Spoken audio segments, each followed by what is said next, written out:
Welcome to the first episode of Sports Talk with Girl Dads. Got Cam Shepard here with Bob Alvis. Bob, we've been talking about doing a podcast together, and we're finally doing it. Yeah, I mean, no time like the present, and I am the great procrastinator, so I will take a lot of blame as to why this was not going probably many moons ago. Well, that's all right. We're here now, and we're going to get started. And I think it best, me being a basketball guy, to start our first topic off with a little bit of NBA and talk some free agency. Yeah, the free agent season's been really weird. I think the biggest chip was Kevin Durant going to go, and as we record this on the last Thursday of the month of August, Kevin Durant and the Nets have mutually agreed to move forward together. I don't really know what that means, but all harmony is in Brooklyn right now. Yeah, if I were to be honest, this is the move I expected the Nets were hoping was going to come out of this. I think they were. No one would ever want to lose Kevin Durant. I think, I know he demanded a trade there, but I think all sides came together and realized, with KD, with a healthy Ben Simmons who's more motivated now, with Kyrie back, they're a contender. They get Joe Harris back off injury. I think they've got a real shot to take the East. Now, obviously, they got Boston in the way, who picked up Malcolm Brogdon, which makes them even more dangerous and scarier than they were last year. But I think any team that's got KD is a contender. Well, I mean, let's be honest too. If you're going to trade Kevin Durant, you're going to have to get back so much that you're going to make one team, I mean, maybe even two teams worse, because the rumors of Kevin Durant to Miami, the rumors of Kevin Durant to Toronto, just outside in the East, it would be hard to get back enough to get the Nets even halfway competitive, because if you don't get Pascal back from Toronto, then I don't know how much you really help yourself. I mean, you could get OG back, you could get a few other people back. I don't think they would have ever traded Scotty Barnes. If you go to Miami, you're not getting Kyle Lowry back. Your Bam would probably be the next best one you'd want to get back. You're not getting Jimmy Butler back, obviously, either, but how are you going to get everything back? If you trade a guy like Kevin Durant, what you're going to ask for is way, way, way too much that nobody's going to pay. Yeah, I just don't think anybody had the assets to get Kevin Durant. I think we're talking about, when healthy, if not the best player in the game, probably one of the top two or three players in the game. Hands down. So, we're talking about having to get not a lot, but a whole lot for him. I think early on some teams might have had a shot had they, thrown in a superstar or role guy and 5 or 6 first-round picks. But ultimately that fizzled out. And, like I said, just the offer sheets just didn't have enough for Kevin Durant. And I love when people talk about trading picks, because, like, if you're getting Kevin Durant back, then that pick by the third or fourth year should almost be, I don't want to say garbage, but it's going to be in the lower 20s. How's that helping you? Right. And, your hope is at least one, maybe two of those picks you're getting from that team is going to result in, a franchise guy. You're getting first round picks. You're hoping one of those lands you a guy similar to Kevin Durant, but every team's playing for the now, and I think, there's just not enough out there to be able to acquire Kevin Durant. And Kevin Durant's don't grow on trees. I mean, you're No. hoping to land something else in the draft that's the equivalent. But, I mean, if we look in the past 20 years of the draft, and I don't have the numbers up in front of me, but how are you going to get a Kevin Durant back? You're not, because Kevin Durant's are once in a lifetime. The guy I would like to get your thoughts on is the Lakers still have a pretty big albatross out there, and his name is Russell Westbrook. What do you do with him? Yeah, well, obviously there was a big move made, with them acquiring Pat Bev, and honestly, I think Pat Beverly fits what they're looking for a little bit better than Russell Westbrook, which is hard to imagine, thinking a few years ago, he was a triple-double machine. He was scoring at will, he was rebounding, dishing out for assists. It's just hard to picture Russell Westbrook at this stage of his career, and the way he's struggled, but I just don't think it's a fit. I think, Darvin Ham's saying the right things and talking about ways that he can fit Westbrook into their system, but ultimately I don't see it with the other pieces. Westbrook's game is not built to be a third option. and he's gonna have to be the third option behind Davis and LeBron. I remember the night I heard that Russell Westbrook had been acquired by the Lakers, and I was with some younger guys. I'm 43, full disclosure, which means I'm old. But I was with some younger guys who are NBA fans, and they're like, "What's this? Why is this going to work?" And it's probably not, and it ended up not really working out, at least in the experimental phase. I mean, LeBron is a demander of the ball to a degree. Anthony Davis is effective, obviously, with the basketball. Last time I checked, they only play with one ball on the court at the same time. Where could you trade Russ to? Gosh, it's going to be really, really tough because that's a lot of money. Yeah, I see this playing out a little bit like the Rockets with John Wall, where ultimately both sides just kind of part ways until they can figure out something to do. I just don't see Russ being happy taking a back seat, coming off the bench, not having a key role on the team, and that's going to cause turmoil. And I think the Lakers franchise as a whole has had enough of that. These are, LeBron's career is coming to an end. And Anthony Davis is supposed to be in his prime, so there's no time to waste for the Lakers. And I think spending another year trying to figure out how to fit Russell Westbrook into the system is going to be a wasted year. We don't really prep for this a lot. That's what makes it fun, just dads talking sports off the cuff. Let's talk about the teams in the West and where do you rank the Lakers? I think you'd be foolish if you said the defending champion is still probably not number one. Absolutely. So Golden State's number one. Let's just rank the teams better than the Lakers, not to make this difficult to where we all got to count. Yep. Minnesota, I would say with the addition of Gobert, better. I'm a big fan of Memphis. Okay, so there's three right there. Denver is always dangerous with the guys they have. Phoenix is obviously better. Let's see. Clippers still have Paul George and Kawhi. Yeah, the Clippers are going to be dangerous this year. If John Wall is anything like what he used to be, they could be very dangerous. Let's see. Utah's got a little question mark with what happens with Donovan Mitchell. As we are doing this podcast, he is still residing in Salt Lake City that I know of. So that's 6 teams that we've named right off the chute that are better than the Los Angeles Lakers. If they get rid of Russ, and I don't think they can get anything back salvageable, but if they could get something, I don't know how they get into that.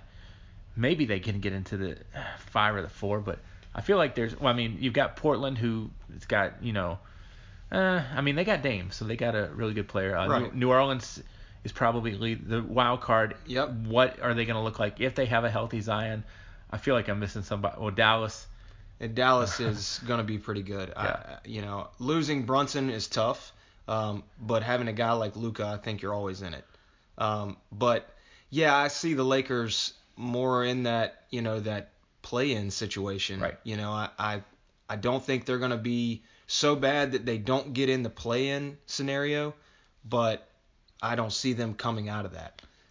Jalen Brunson, I think it was a great fiddle when Luka was out, but now he's got to be the first fiddle in New York. I think Jalen Brunson is going to have I don't know if I want to say a down year, but I don't think he's going to be nearly as effective. Yeah, I think Jalen Brunson's walking into a situation that's really tough. He's walking into arguably the toughest basketball market in Madison Square Garden and the Knicks, and a lot of weight to carry on his shoulders. You talk about trying to be the leader of the Knicks. I mean, you could ask guys like Patrick Ewing how tough it is, and it's no easy task. And we're talking about a guy that's never been a lead player on any team, except for, going back to Villanova when he was in college. But, I think we're just talking about a not so good basketball team in the Knicks, first of all. So they're going to struggle. And he's going to be asked to do way more than he should be asked to do, or maybe is even capable of doing. And that on top of probably losing more than they win, I just think he's kind of set up for disappointment here. It worked out for Patrick Ewing except one thing. You know how many rings they had with Patrick Ewing? Zero. So, but Patrick Ewing is, to me, one of the better players, at least in that 80s, 90s generation. Absolutely. But it worked out for Patrick Ewing, but did he deliver a title? No. Right. So you're going to have people that say did it not work out. Another one I wanted to get your thoughts on is, as we saw today, and I texted you about this when I saw it. Holmgren out for the year Yeah. in OKC. So now they're almost going to get 2 rookies next year that are going to be, because I can't imagine them not picking in the lottery, probably in the top 5 or 6 next year. Yeah, that's tough to see. First of all, you hope he has a speedy recovery. He's obviously a really good player and has a bright future, but that's tough to see.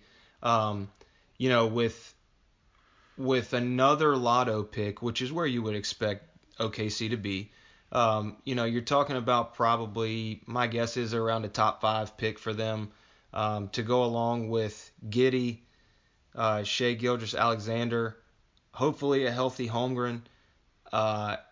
You know, and in the pick, they could be really good for a long time. But, you know, it's hard to speculate. A lot of guys come out of that lottery pick and are expected to be immediate stars, and that's a lot of pressure for a 19 to 22-year-old. Thing that scares me about Holmgren, it's a foot injury. He's big, not like, muscular big, but he's kind of like lanky big. Yeah. Foot injuries early. Yeah. Scare me to death. Yeah, they're dangerous. You hear a lot about foot injuries and back injuries being really dangerous, and like you said, he's not, he's a big guy in the sense that he's 7'1" or however tall he is. Not a huge frame, not a lot of weight on him, but still a lot to carry. So yeah, that's scary. I hope OKC takes the time to let him heal and get him fully healthy before they rush him back, and I'm sure they will. Touch on some quick hits with you real quick from other sports. If you were a NFL team this year and you wanted to win a Super Bowl, are you still all right with having Tom Brady as your quarterback?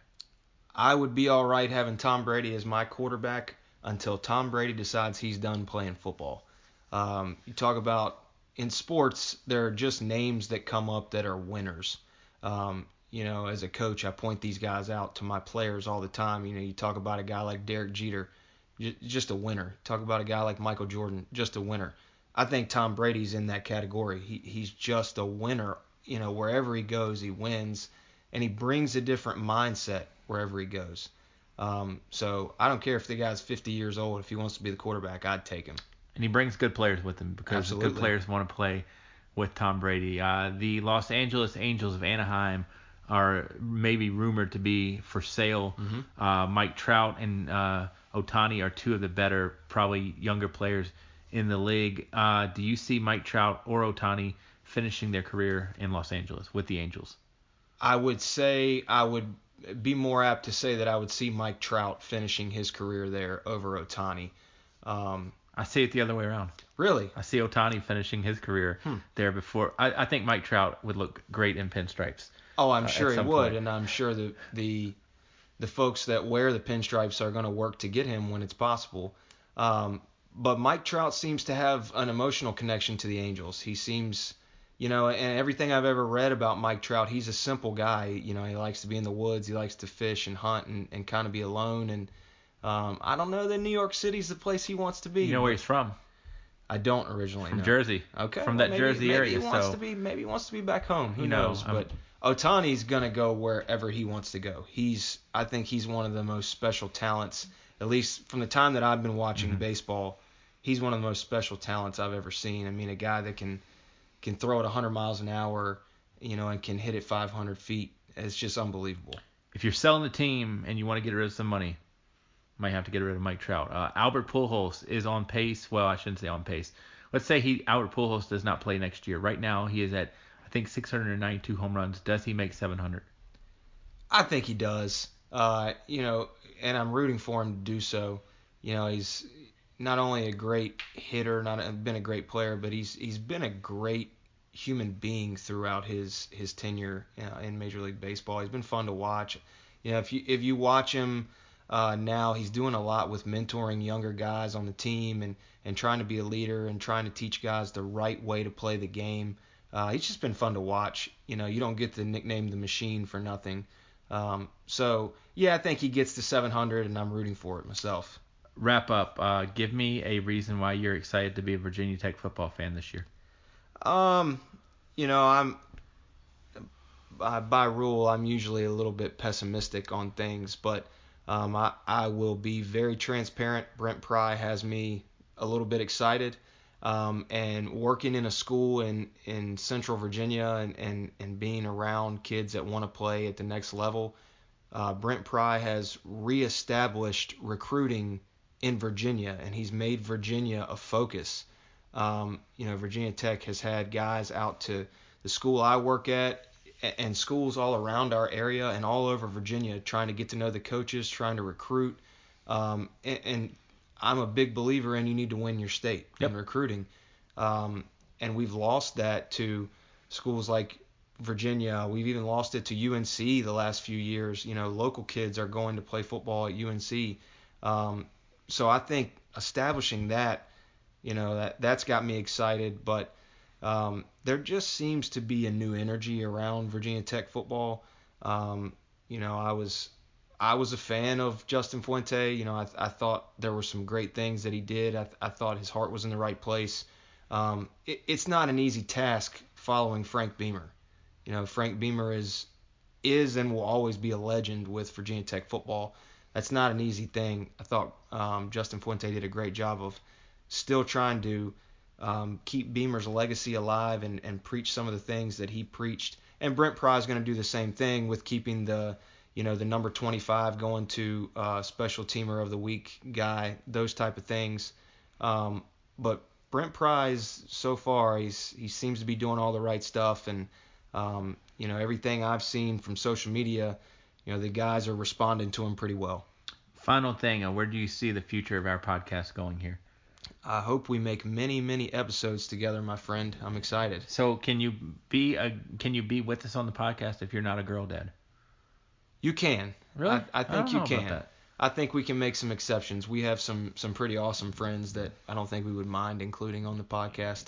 You're much more hardcore about that than I am. But I think we can start with we have a lot of good friends that are also girl dads. So we'll put them in the front of the line for sure. And you can tweet us, you can do whatever. I just ask that you don't chase us with your car to give us suggestions or feedback. But I'll let you close us out.